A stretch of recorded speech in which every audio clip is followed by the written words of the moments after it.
Hello everyone, I am super excited to talk with you on our first Facebook Live of 2019, so woohoo! Hope everyone had a really Merry Christmas and Happy New Year, and I'm super excited to ask you, what's your desire for 2019? How much romance do you want? So often women have been told to stay small, to keep their desires practical, to not want for too much. And let me just tell you that a female's desire is her superpower. Like, you get to desire and want whatever it is that you want. I mean, we are powerful manifestors. We create with no effort. Think about when a woman conceives a baby. She just literally receives and she creates. She creates life just by receiving. So today's topic is all about desire and letting yourself have desire, exploring your desire, knowing that it's healthy and good to have desire. And I'm not just talking about sexual desire. I'm talking about desire for life. Hi, Nicole. And so often for romance, like, we think, well, I just want a companion, or, well, I just want a guy who's going to show up on a date. And we forget that, like, hello, what about the romance? Isn't that part of why we're doing this? Isn't that part of why you get dressed up for a date, why you go on the dating apps, why you wrote yourself like lists and lists and lists of what it is that you're looking for? Obviously, it takes so much more than just writing a list to get what you need and want. You have to have support and integration and healing and all of those other things, but I won't get into that. So what I want you to do is to pay attention to your desire and let yourself have a huge desire. Yes, Happy New Year, Nicole. So when you think about romance, I'm going to ask you some questions. Like, what sort of romance do you want in 2019?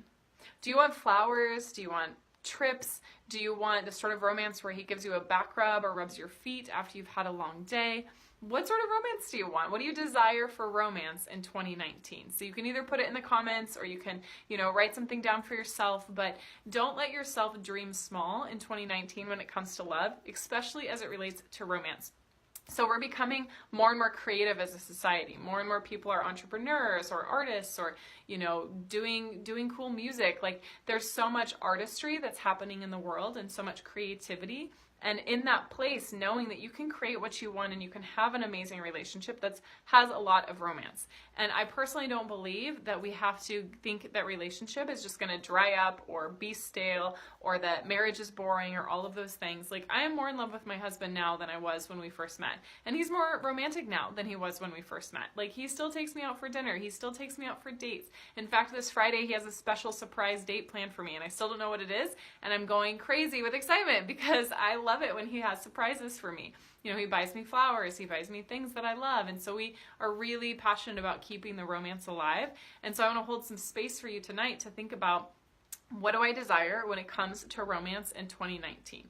Nicole says flowers, awesome dates with a lot of laughter. Yes, I love that. Maybe for you it's chivalry. Like, you want the type of romance perhaps where a guy is opening your door, not just into the restaurant, but opening your door when it comes to the car door. Or maybe you want a guy who actually calls you on the phone, given that a lot of guys just text nowadays. So take a moment and you can journal this down or you can just think about it. But what do you desire when it comes to romance? What does that look like? And then also, how are you going to feel when you have that? So sometimes we have like, I want this and I want that, and we think it's like a shopping list. Love and life is not a shopping list. Like, of course, it's great to know what we want, and that's why we're going through this, because your desire is your superpower. But we also need to have the emotion behind it. If it's just like, yeah, I want this, just kind of like you say, like, yeah, I want the chicken soup. Like, there's no feeling behind that. And as women, we are Shakti. We are like divine feeling embodied. We are sensitive and we have a high degree of feeling for a reason, because we're powerful. And with that level of feeling, with that level of intuition, we can create anything in the world. And we can also stay attuned to things much more quickly and also much more in depth. Like, we are the masters of relationship. If you look at feminine versus masculine, the feminine is the one that is creating relationship, nurturing relationship, understanding the nuances of relationship and all of that. And in fact, maybe communication is one of the ways that you want to have chivalry. Maybe you want to have someone who is really good at with words of appreciation or language or writing you poems or writing you a love note or all of that. So let yourself dream big, let yourself honor your desires, focus on romance, not just the check the box, like, I want to be engaged. Of course, I want that for you too, but it doesn't need to be like a checklist like you're going to the grocery store. It can be, how do I want to feel? I want to feel absolute pleasure. That's an example.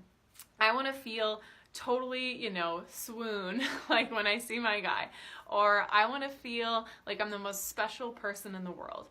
Or I want to feel like I'm an awesome mom because I see him and how much he loves me because of how much I love my children, especially if you're a single mom. So yeah, ladies, what do you want in terms of desire, romance, and what's the feeling behind that? So it's so much more than, like I said, just a shopping list. And Nicole says chivalry is great. Yes, I love it. It's so nice to be treated like a queen and to feel like a lady. And so, if you're not feeling very in touch with your desire, maybe you just don't feel that connected to knowing what you want, or to believing that you can have what you want, or to the energy behind what you want. So you might know, like, well, I want to be in a relationship, but maybe you've had that desire for many years and it just hasn't worked. Or maybe you feel just kind of like your flame has gotten a little bit snuffed out. I mean, it's just, excuse me, we're just coming off of the winter solstice. We have like short days now this time of year. It can be considered to be like a time of darkness, and it can be a time where there's just not as much fire, like the element of fire, compared to the summer solstice. And so if you're not feeling very passionate, if you're not feeling a lot of desire, if you're not feeling a lot of energy in your life, it's not your fault. Like, I'm not blaming you. It's kind of seasonally what's going on. But as women, we are also the spark. There's a Greek goddess called Hesta or Vesti. I can't remember which is Roman and which is Greek, but she's like the goddess of the hearth, the goddess of home.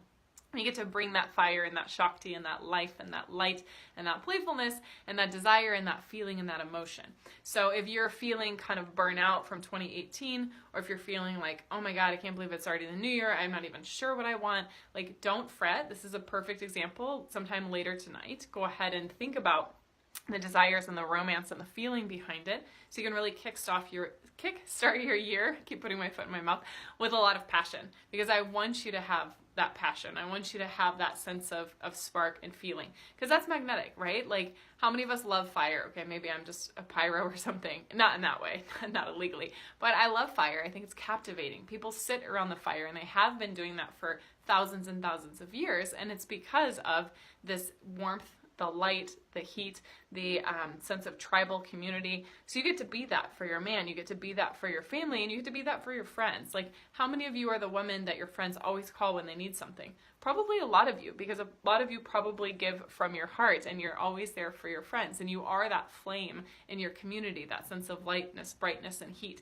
But you got to stoke your own fire, girl. Like, you've got to make sure that you are tending your own flame. And I don't just mean in a sensual way. Like, I mean, what's nourishing your soul, what's lighting you up, what's making your heart feel like it's so warm and connected. And that might be something creative, that might be something nurturing, that might be something like going out dancing. I mean, whatever it is that lights your fire, don't lose touch with your desire and your worthiness of having romance, and also your sense of feeling and energy behind it. Because otherwise, if you get really flat and dull and, numb and burnt out, it's just a huge wake-up call, like, wow, I'm not taking care of myself. I'm not investing in myself. I'm not living my life and my priorities. I'm letting other people's priorities take over for me. And I don't want that for you, because it's your life and you get to create whatever you want. So why not create something really romantic? I have a client, when we first started working together, she had a ton of anxiety, and she just had a ton of fear around dating. She was afraid to get close with someone. She was afraid to be intimate with someone. So she would always attract men who were a little aloof, a little emotionally distant, really hot and cold.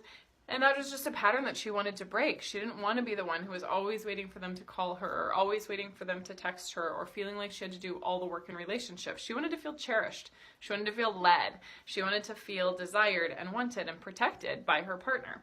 And so through our work together, she became much more comfortable with emotional intimacy and other intimacy. She became much more connected with her heart, and much more integrated mind, body, and heart, so that she could really attract a man who was integrated and who was showing up for her. Now the guy that she's seeing, they have a bi-coastal romance. They just spent a weekend together in New York City. He plans everything out. They have a big party that they're going to. He gets the tickets. He handles it. He's just like in it to win it with her. And he's pursuing her steadily. Not so much that it makes her feel freaked out, and not so much that it feels like he's coming on too strong, but he is steadily showing up for her, letting her know that he cares, and just handling it like a boss. And that allows her, even though she's a total boss, it allows her to be more relaxed. Hi Melissa, thank you for sharing that. Yeah, so it's like emotional intimacy is a key skill that we have to build. And if you're feeling disconnected from your desire, or if your desire feels like it's so far out of reach, maybe some emotional intimacy or some integration of emotional and physical intimacy is exactly what you need. And I love working with my clients on that, because like I said, now she has this romance in between New York and LA, and she's getting everything that she wants, and she doesn't feel like she has to be the one who's like making it work. It makes me think of like the Fred Flintstone car. It's like sometimes in relationship, women feel like they're the ones who are like running just to get the car going, and they feel like they're the Flintstones. And I don't want that for you, because all that energy that you're using to like push the car forward in a Fred Flintstone-like manner, if you're not getting the intimacy that you want, or if you have a hard time with vulnerability or emotional connection, all that energy that you're putting in, like, write a book with that energy, like launch a fashion line, take your kids on an amazing adventure in nature, or, take up a new project, or have some of your girlfriends over. Like, all of that energy, all that angsty energy, and all that worry that we put into these men who are emotionally unavailable, we can be putting that into other places, including us feeling good, our pleasure, and then attract someone who either the emotionally available guy becomes more engaging, which I've seen that happen. You don't have to just write him off like he's a bad seed. You're co-creating this dynamic with him. Or you'll attract someone who's even better for you, who is like stepping up, showing up, wants commitment, making the plans, pursuing you, helping you feel wanted. And the thing that came up for her is that, when she was going through this, all of a sudden she realized, well, I have a fear of intimacy. Like, I have a fear of someone getting close and it feeling suffocated, or me feeling trapped, or me feeling like I'm going to do something wrong, or, oh my gosh, if he gets close and it ends, then I'm going to be way more devastated than if he never quite gets close. So sometimes we have some healing work that we have to do there. So I'm getting kind of on a tangent, but I'm really excited for my client because she did this work to connect with her desire, connect with her heart, to integrate and attract a man who is really pursuing her versus a man who is just kind of aloof and hot and cold. And this all happened within a matter of a few months. I think they started dating 2 months after she started working with me. Not even. Yeah, they started dating in like middle of December, and she started working with me in the beginning of November. So like 6 weeks after she started working with me, she's now dating this amazing guy, and they have this bi-coastal romance, and they had a great New Year's Eve and all of that. So, gone are the days where we have to like put in a bunch of effort and we have to like wait and just hope that things are going to change, because the world doesn't work like that anymore. There are 14-year-old boys living in South Dakota that are like YouTube multimillionaires because they're gamers. Like, who would have thought that that was possible like 10 years ago, that there's teenage multimillionaires who are just playing video games? Like, if that is possible, then you getting a great husband is totally possible. And you don't have to spend forever online, and you don't have to go on a million dates and all of those things. So again, I just want to remind you and encourage you to be a woman who's connected to her desires, not just sensual, but her desires for life, her desires for romance. Allow yourself to be romanced. Allow yourself to be pursued. Allow yourself to be claimed in a healthy way. And allow yourself to connect with the feeling and the emotion behind that. So if you're feeling a little bit dull, connect with something that nurtures your soul, or set up a time to talk with us. And we can talk about maybe why you've gotten burnout, or why you've gotten into this situation where you're feeling like you're giving so much and you're not getting it back, or you're attracting men who don't really see your value. So we do free 45-minute breakthrough to love sessions. And it's a really great way to connect with either me or someone from my team and just get some clarity on what's happening in your love life and really what you want, what those desires are. And if you're like, Violet, I don't even know where to start. I don't know what my desires are. Like, oh, I've had so many bad relationships. Like, I don't even want to go there. It feels too painful. I get it. But we have a lot of really fun questions that we'll ask you. Like, how do you want to feel when you wake up on Sunday morning? And a bunch of other things that are really concrete and tangible and fun to think about. Because until we open our eyes to what we really want, we'll just kind of keep our head down thinking, well, if I just work harder, if I just date more, if I just use the apps differently. Of course, I'll teach you how to use the apps differently, but it's about more than that. It's about really becoming a woman of love, and a woman who has desires and knows that her desires are met and enjoys having her desires met by a really capable, high integrity, high class guy. So thank you for joining me on this second of New Year's. It feels like second day of the new year. It feels like it's New Year's for me. I don't know why. It's just like all the good vibes are still flowing. And yeah, please either comment in the chat bar, or, take your time tonight and write out your desires, and please focus on the feeling and the romance. And I look forward to connecting with you soon. Mwah. Bye. Thanks, Melissa, and thanks, Nicole.